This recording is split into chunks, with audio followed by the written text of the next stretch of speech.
The biggest meeting in the world between these two guys happens tonight. We'll explore what to expect from the Trump-Xi sit-down. We'll hear arguments for and against changes to congressional maps in California and why it should matter to the 49 other states. And we'll learn more about how the man running the world's wealthiest company is becoming a bigger player here in Washington.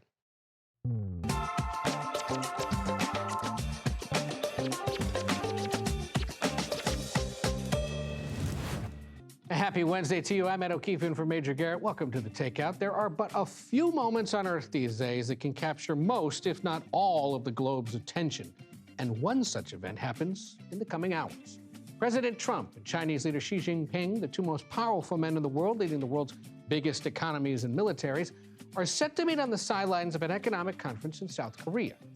Tariffs, Taiwan, future of TikTok, fentanyl, soybeans, Russia, all of that and much more could be on the agenda for their first face-to-face encounter since 2019 during the first Trump presidency when the two met at the G20 summit in Japan.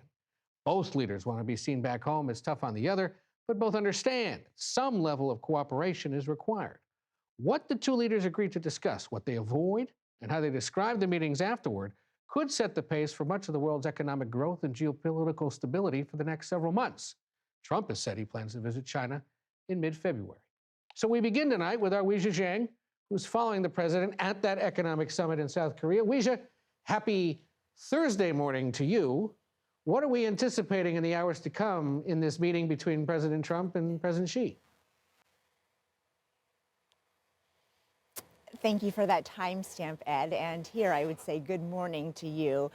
We have been anticipating this meeting all week, and that's because President Trump has wanted to talk about it all week. He has expressed optimism after his trade negotiating team had breakthrough talks over the weekend, and now the president says he's optimistic that they will be able to come to an agreement and they'll be able to strike a deal. It was actually during a hot mic moment, Ed, which, we love those, that the president said the meeting would probably last about 3 to 4 hours, which is a little contradictory to the official schedule because that is supposed to start at 11 a.m. Eastern time here, which will be 10 p.m. Where you're at.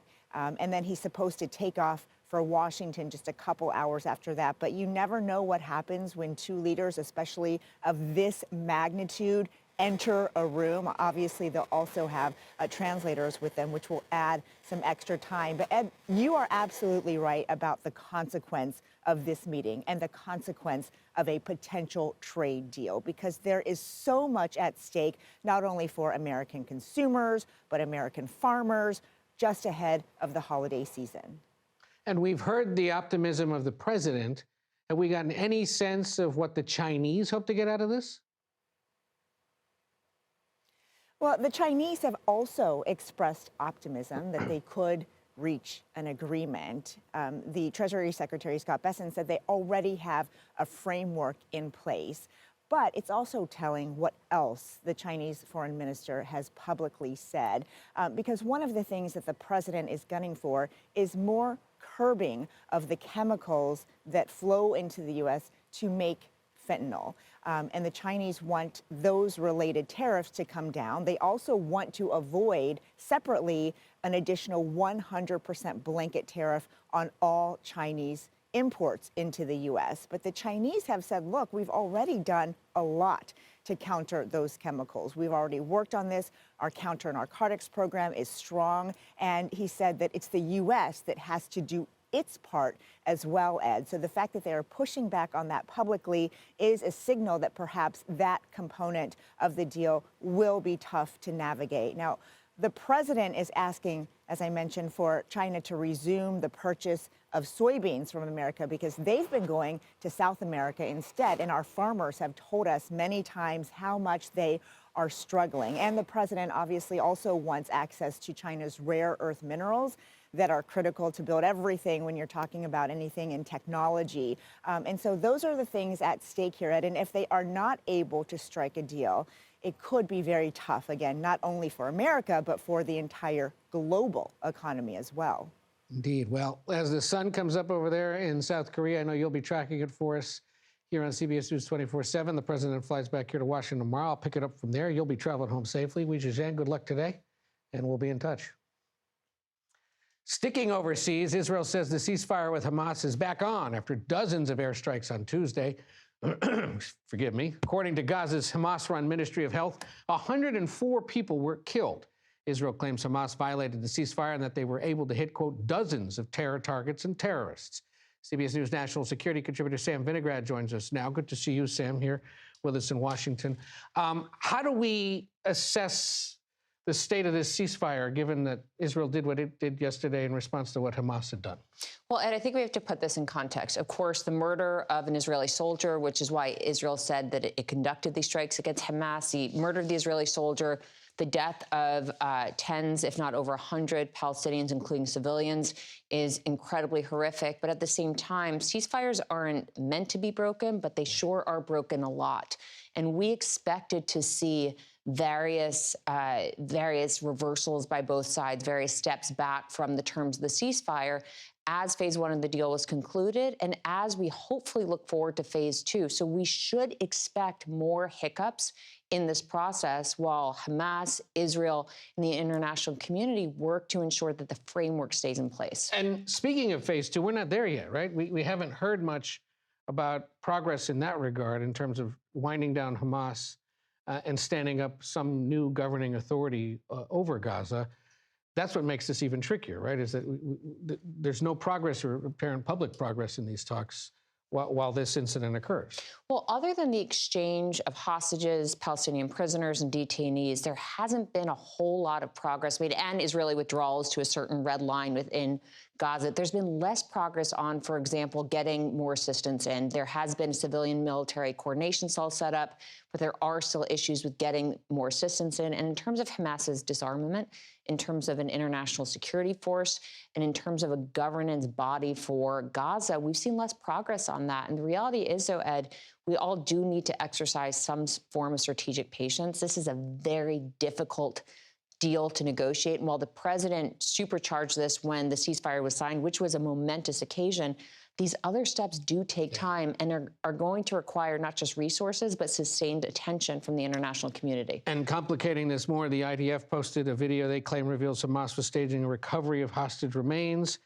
Do we know what Hamas has said about this? Hamas is denying the claims, which is not surprising. Again, Hamas is a terrorist organization. They've engaged in these kinds of public displays of showmanship in the past. You recall the hostages that were horrifically trotted out to receive. It looked like goodie bags almost when they were being released. So this is unsurprising for Hamas, but of course, very difficult for the families awaiting the return of bodies. And Hamas may just not know where some of these remains are, but they really need to stop these horrific displays. And you've been involved in preparing presidents for big moments like the one the president's in the midst of right now.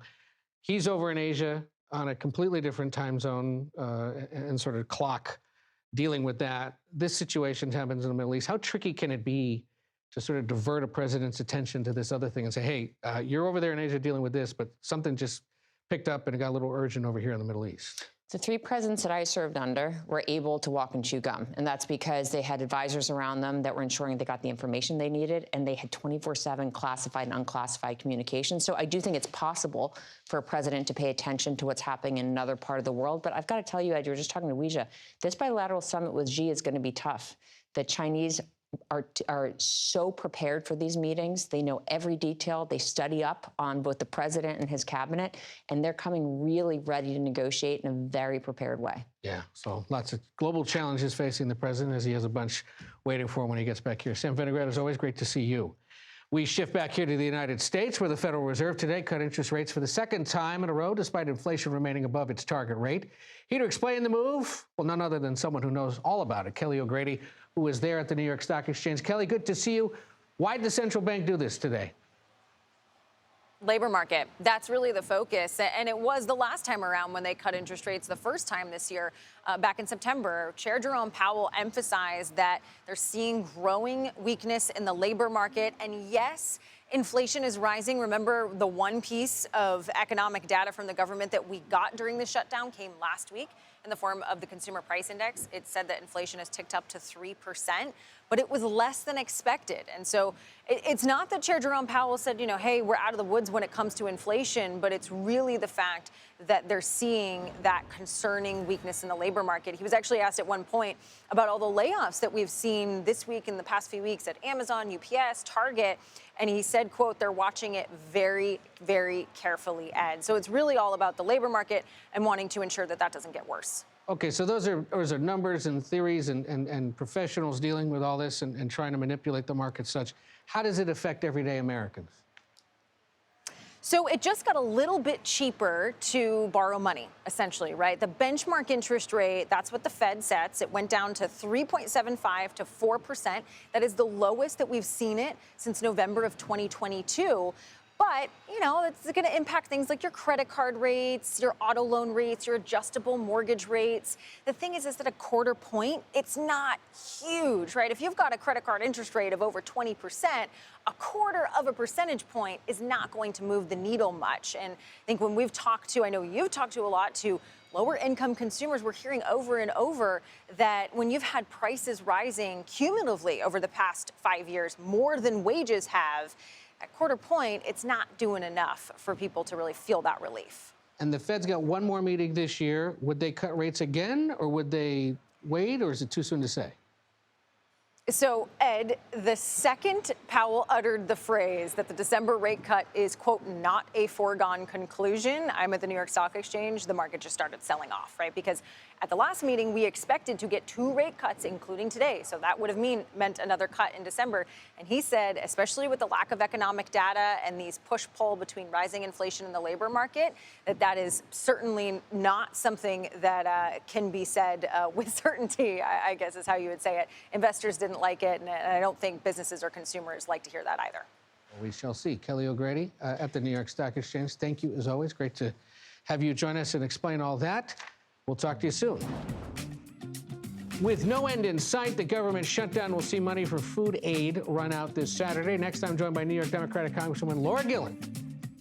Keep your money. That's the word from California Governor Gavin Newsom as the war chest for the state's redistricting campaign swells. I'll talk with leaders on both sides of the contentious issue. And will artificial intelligence kill us all? How's that for a tease? The author of a new book seems to think so. We'll find out more. Takeout returns in 90 seconds.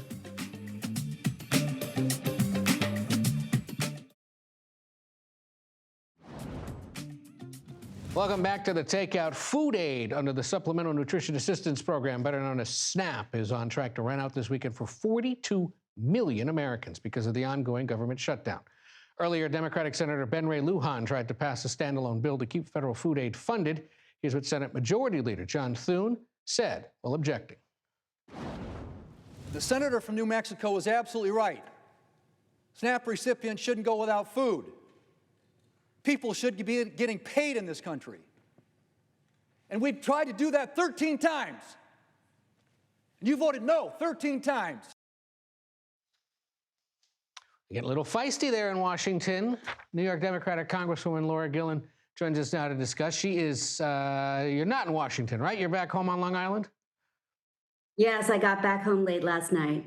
So I think one of the things, and we'll do this of our subsequent lawmaker joining us later, that's worth asking someone like you right now is, aside from the rhetoric, where I know you'll probably ultimately blame the other side, what are you doing today to try to end this government shutdown? So I'm reaching out to folks in my district. I'm talking about the impact of the shutdown, what it's having on them. I'm reaching out to leadership to say, let's come together. Let's find a way to make sure that we get through this shutdown. Right now, it's out of the hands of the House of Representatives. It's in the hands of the Senate.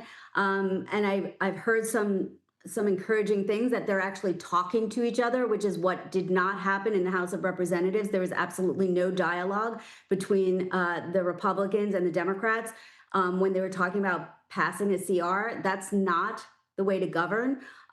We could have avoided all of this if the Republicans just talked to us and said, look, we understand you want to save healthcare. This is important to us too. Let's find a way to come together and find a compromise. But that's not what happened in the House. I hope it's going to happen in the Senate because There are millions of Americans who are going to be priced out of healthcare, and we're going to start seeing those notices hit mailboxes next week. And we have to make sure that we are doing what we need to save healthcare for millions of Americans. Sure, and I'll get to healthcare in a second, but this more immediate concern about SNAP, or what was once known as food stamps, Supplemental Nutrition Assistance Program. You pointed out on social media, thousands of people on Long Island are going to be affected by this. We've said it earlier, 42 million across the country, 12% of Americans in one way or another benefit from this. What are you doing to help constituents there in New York who may see their food aid slipping away this weekend? So I've been advocating with the Department of Agriculture. There is a reserve fund of $5 billion. It's a contingency fund that could be utilized to make sure that these SNAP programs are getting the funding they need to get food out to the people who need it. That has fallen on deaf ears, and it's really unfortunate that using hunger is being used as a political weapon to try to get a certain political results or to point the fingers at the other side. That's not the way we should govern as Americans. We should be working together to do what's in the best interest of all our constituents. This hunger does not just help people in blue states, it helps people in red states, it helps people from both parties, all parties, no parties. And we in Congress have a job to make sure that we are feeding our citizens. For you and other Democrats, this is an argument that began over subsidies to help pay for the Affordable Care Act. But the Congressional Budget Office is now warning that the shutdown could cost the economy up to $14 billion, and that's only if this ends by the end of November. Could go longer than that, so it could cost the economy even more money. Are you certain that this fight over those subsidies for healthcare is worth it when now it looks like there could be a pretty big economic hit and tens of millions of Americans may run the risk of going hungry next week? We have a cost of living crisis in this country. Americans feel like no one in Washington is fighting for them. We have seen the largest transfer of wealth in the big, beautiful bill that we have ever seen. We need to know that we need to let our constituents know that we are fighting for them, whether it's lowering their costs for healthcare, lowering the cost for groceries, and this is a fight, we are in it for them. And 80% of Americans believe that these healthcare tax credits should be extended. The Republicans should get on board. This should not be a partisan issue. This is something that we should do right away. November 1st, those notices are coming out. I heard from a constituent in my district, this is just one story of somebody who called into my office, that her health insurance premium is going up $1,500, and she will not be able to afford to insure herself and insure her family any longer. But after 29 days, haven't you made the point? Yeah. It's not about making a point. This is not about political points or gamesmanship. This is about lives. And the cost to healthcare will go up far higher if we find millions of Americans fall off their health insurance. Because instead of going to the doctor when they could prevent serious illness or injuries from occurring, they're going to go later, and they're going to use the emergency room as their primary care doctor, and that greatly and dramatically increases costs. Yeah. Now, I've got to ask you, as a New York Democrat representing the suburbs of New York City, the mayor's race is obviously next week. You have said that Zohran Mamdani, the Democratic candidate, is, quote, too extreme to lead New York City. But your fellow New York Democratic colleague, Congressman Tom Suozzi, today endorsed Andrew Cuomo, the former governor who's running as an independent. I'm curious, are you joining Suozzi in endorsing Cuomo? Are you staying out of it? What says the Congresswoman about that race? So Congressman Suozzi represents part of the New York City, the boroughs. I do not represent New York City, but I felt that I needed to speak out on this race because I am gravely concerned that the policies espoused by Mr. Mamdani would be hurtful to the New York City economists, which would have ruinous effects throughout, rippling effects throughout not only the suburbs of New York City, but throughout New York State. I'm very concerned about his policies. I'm very concerned about some of the statements that he has made, which have incited fear in some of the people that I represent. And so that's why I felt I needed to speak out on behalf of my constituents. That's my job as their representative.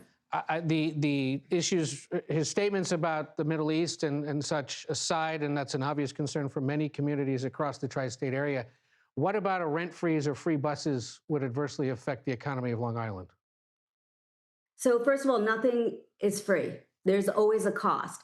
And people have looked, Forbes magazine looked at his policies, and even if he raised taxes the way he proposed, which he does not even have the legal authority to do, but even if he got those tax hikes, they would not pay for all the policies that he has talked about. He does not have the authority as the mayor of New York City to say all bus rides are going to be free. You have to go to the MTA for that. And so he's espousing a lot of things that he actually can't deliver on. And if he does deliver on them, could be economically ruinous for New York City. And we will see businesses close and businesses leave New York. I spoke with someone in my district this week who is a businessman who said, if Mamdani becomes the mayor and he is elected and he enacts on some of the policies that he's espoused, he's taking his business and he's moving it to Miami. We have seen a flight of business and wealth out of New York City, and that is going to be devastating to our state economy if it keeps happening. Democratic Congresswoman Laura Gillen of New York, specifically parts of Long Island. We thank you so much for joining us. Come back again sometime. Appreciate it. Thank you, Ed. Millions of California voters have already cast ballots in the state's redistricting campaign. The move to counter Republican-led moves in Texas could cost Republican Congressman Kevin Kiley his seat. He's up next here on The Takeout.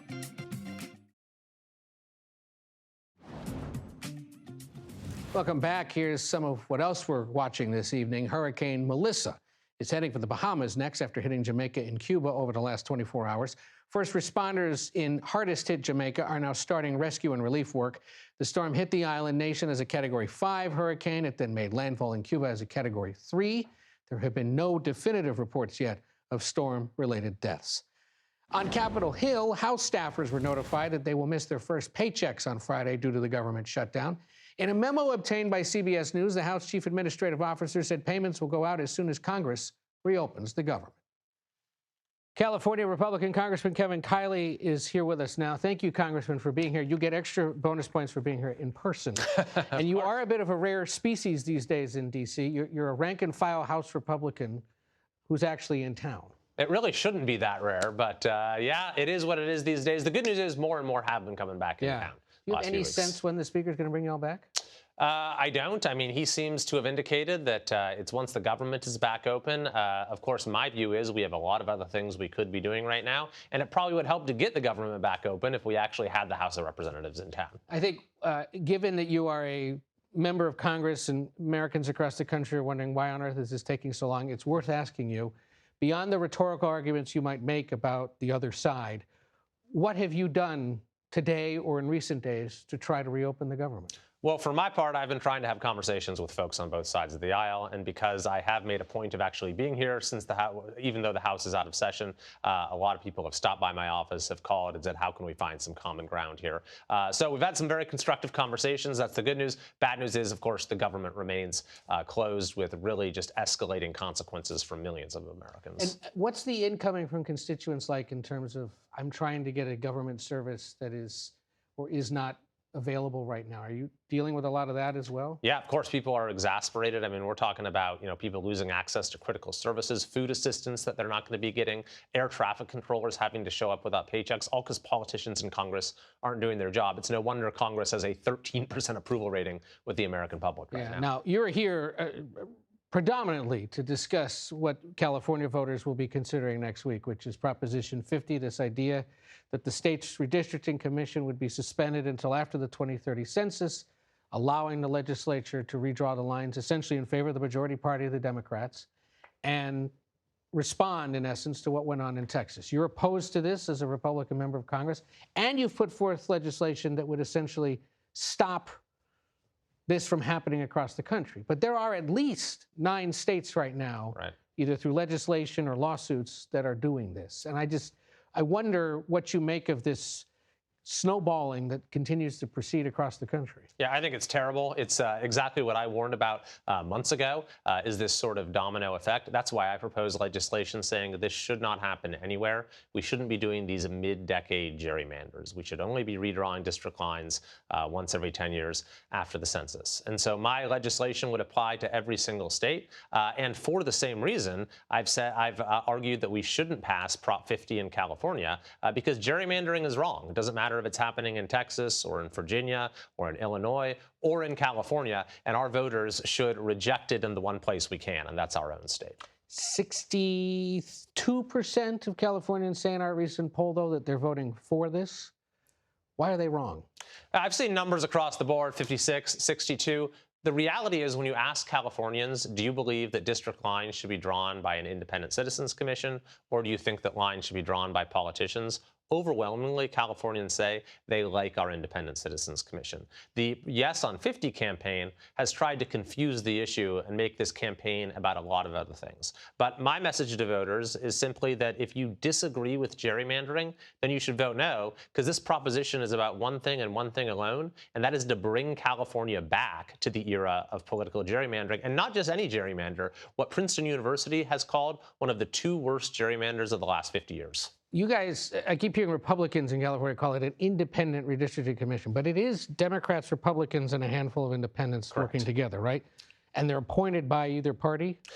They're appointed by the state auditor. It's independent in the sense that redistricting is done independent of politicians. You're actually not allowed to serve on the commission if you have run for elected office, and they're required to follow statutory and constitutional guidelines for making districts fair. Now, is it fair to blame your party and President Trump for all of this, given that he was the one that was asking Texas to find 5 more seats? I think there's plenty of blame to go around. I mean, the funny thing is, I mean, not funny at all, but just the crazy thing is that, you know, every single state that's done it can say that they're doing it in response to some other state. So, you know, Newsom would say, well, Texas, what they did is a bad gerrymander, but California in response, that's a good gerrymander. But what about all these other states that you mentioned? North Carolina is coming next, and then Virginia, one for Democrats, one for Republicans. Are those good or bad gerrymanders? Even Texas, they would tell you, oh, no, we're doing this in response to New York or some other state. So the logic just leads to this race to the bottom that degrades democracy everywhere. So the one thing that voters can do to respond to this is say,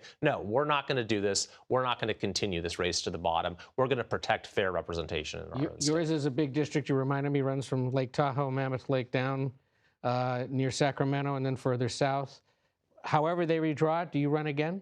Of course, yeah. I mean, I believe that I've delivered results from my district that transcend party lines. I actually got the most crossover votes in the last election, the second most of any competitive district in the country, meaning people who voted for Kamala for president but voted for me as their representative. And so I believe that whatever, you know, the map ends up looking like, I'll be able to win re-election. But I would very much prefer to continue to represent the 3rd district, the beautiful 3rd district as currently constituted. Well, like I said, kudos for at least being in town and for stopping by in person. Congressman Kevin Kiley, thank you. My pleasure. Thanks for having me. And now that you've heard from Republicans against what they call Prop 50, some big-name Democrats are throwing their weight behind redistricting. We'll hear from that side of the argument next here on The Takeout.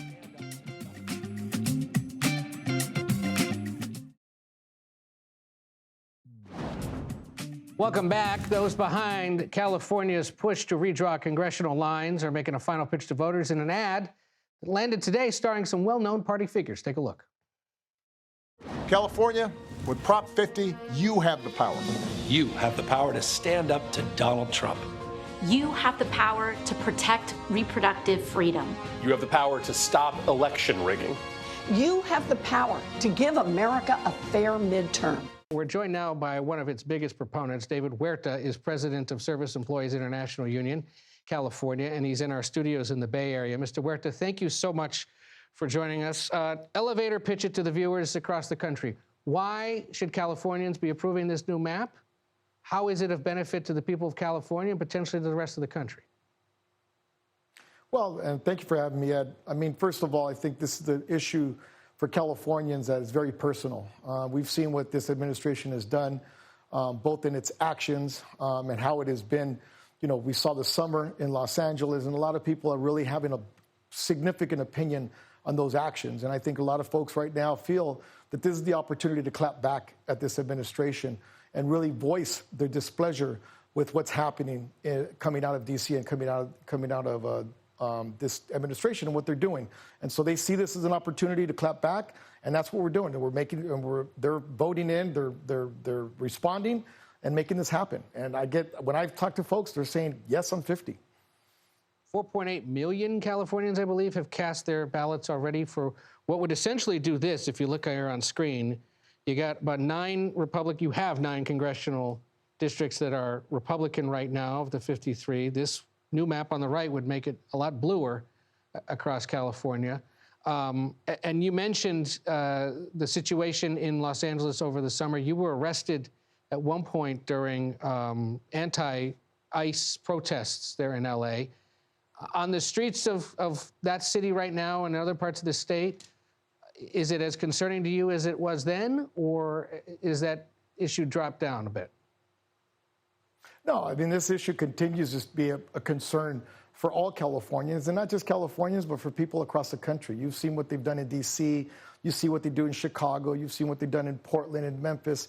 Across this country, they are using violence as a means to try to silence people. That's what they did to me. They were trying to silence my ability, my right to exercise my First Amendment right. They tackled me, they pepper sprayed me, they arrested me, and as an attempt to try to silence me. And I will not be silenced, and our community will not be silenced.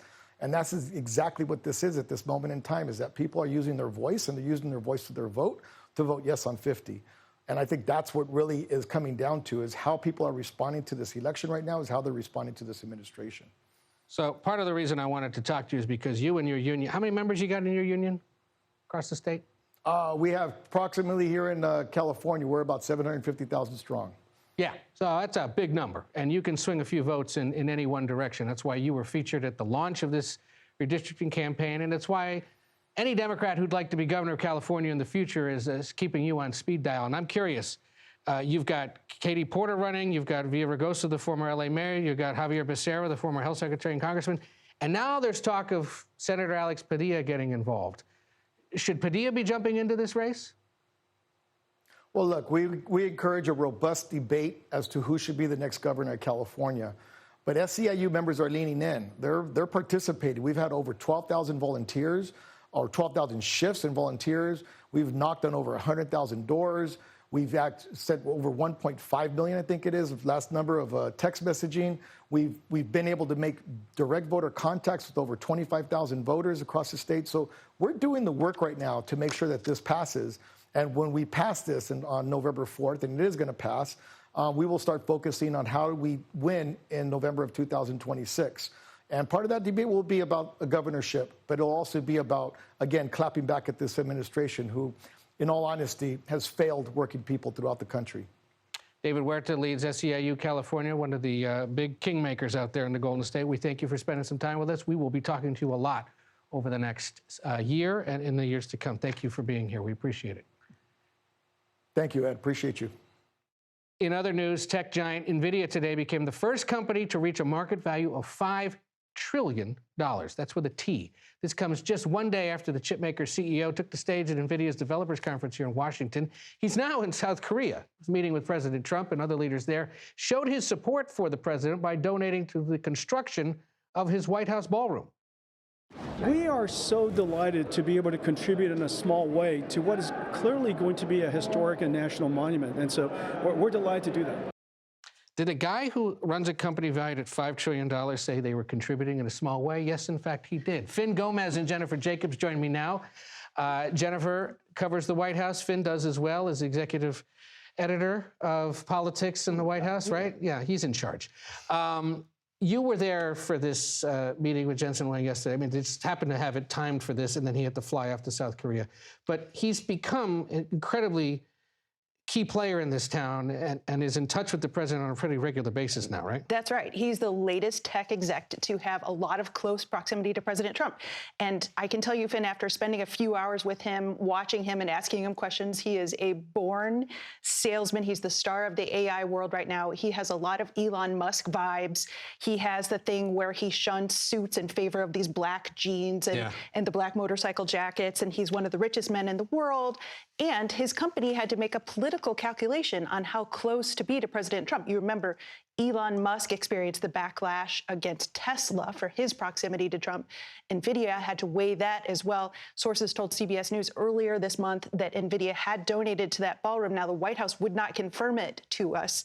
We had to ask Jensen Huang himself, yesterday, he did confirm it. But we don't know how much, right? We've still been trying to figure that out, but no, we do not know how much. But he's made a full embrace of Trump, just like Musk. He uses phrases like NVIDIA's making America great again, and he's giving Trump token gifts and things like this. And like you said, after he talked to us, flew right off to Korea to make more deals. Well, even as he's getting ready to meet with the Chinese president, the president is using Truth Social to talk about elections next week in Virginia, New Jersey, and New York. Just Truth Socialing a little while ago. Vote Republican if you want massive energy cost and crime reductions. They seem to think over at the White House they got a chance with New Jersey, right? They do. About a minute to go? Yeah, absolutely. I spoke to some sources close to the White House, and believe me, out of the 4 major races that are happening on Tuesday, the New Jersey, in that governor's race, the New Jersey is the one they feel that they can potentially eke out a win with the Republican Jack Ciattarelli, especially because they feel that he has you look at some of these polls that are coming out recently, he does have the enthusiasm on his side. Also, he has this, authentic is the word of the cycle, I believe, right? And they feel that he has that authenticity. He's very Jersey as opposed to Mikey Sherrill, they say. He's kind of like your Uncle Jack from 2 stops over on the turnpike, right? He's got that vibe, if you will. But, this is also a state, Ed, that this is also a state that has a huge advantage for Democrats in the sense that even though registration has gone down, they still have over almost 1 million more registered Democrats in this state than Republicans. Uncle Jack, two stops over on the turnpike. We'll see. But he's not making any plans to go up there, right? Look, not quickly yet, but potentially. Yeah. Okay. I wouldn't close the door on it. All right. A few days left. We'll see. Finn Gomez, he's authentic, and so is Jennifer Jacobs. And thank you both for being here. We appreciate it. Will artificial intelligence be the downfall of mankind? How's that for a tease? Well, the author behind a bestseller thinks so. His conversation with Major Garrett's up next here on The Takeout.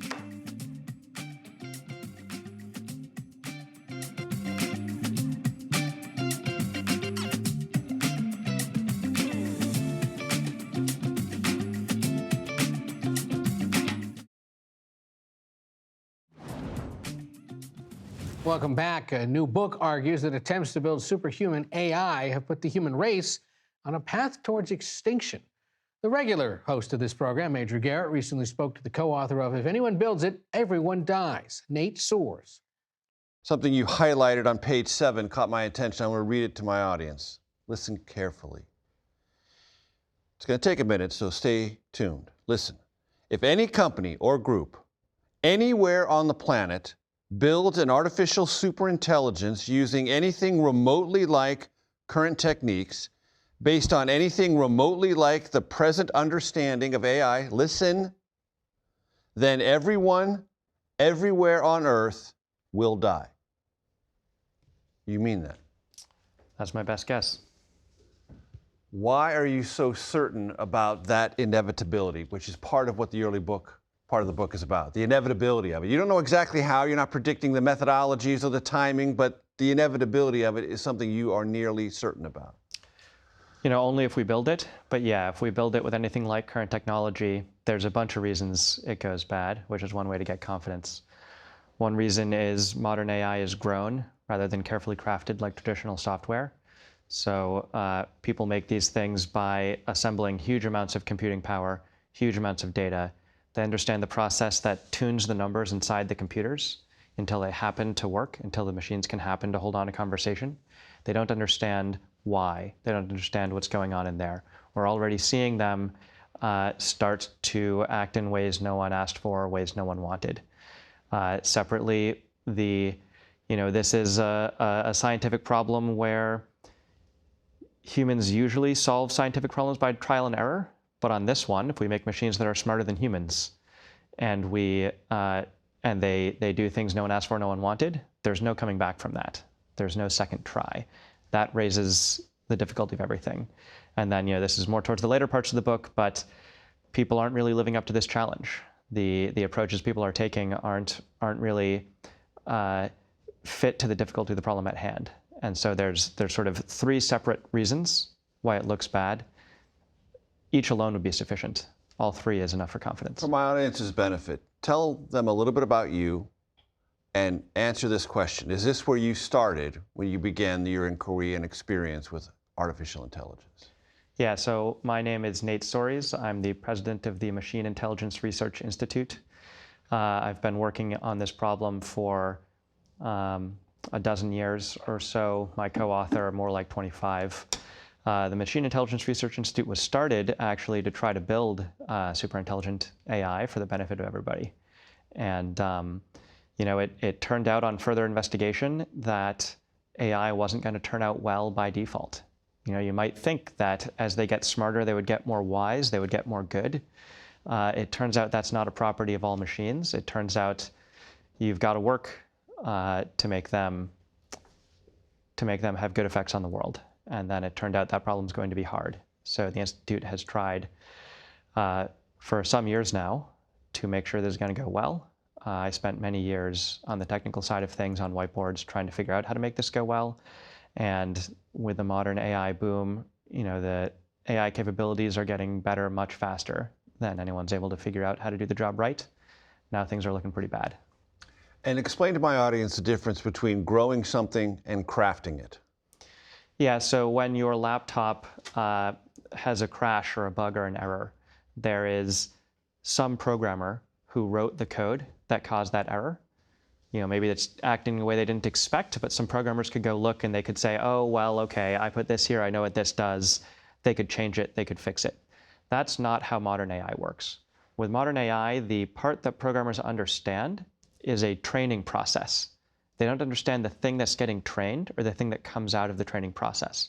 When an AI starts threatening a reporter, I don't know if you saw in the book some examples, no programmer can go in and say, oh, well, it's threatening a reporter because this thing I put in was interacting with that thing, and we can actually rearrange it.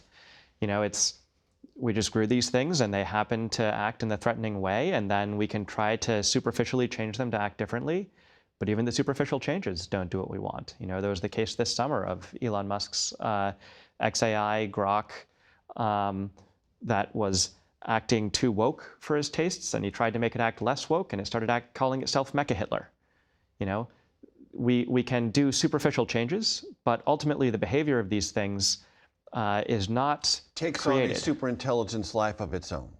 Yeah, I mean, they're not super intelligent yet, but that's where these labs are pushing. And help my audience understand what that phrase means, super intelligence, how the differentiation between artificial intelligence and that. Yeah, superintelligence is a term for AIs that are better than any human at any mental task. So today's AIs, you know, they have jagged capabilities. They can solve math problems that you or I would struggle with, but they also, you know, fail to solve some riddles that a 12-year-old child would be good at. They're smart in some ways and very dumb in others. But these companies are racing to build smarter and smarter AIs. The chatbots are for them a stepping stone. Their explicitly declared goal is to make AIs that are smarter than humans in every way.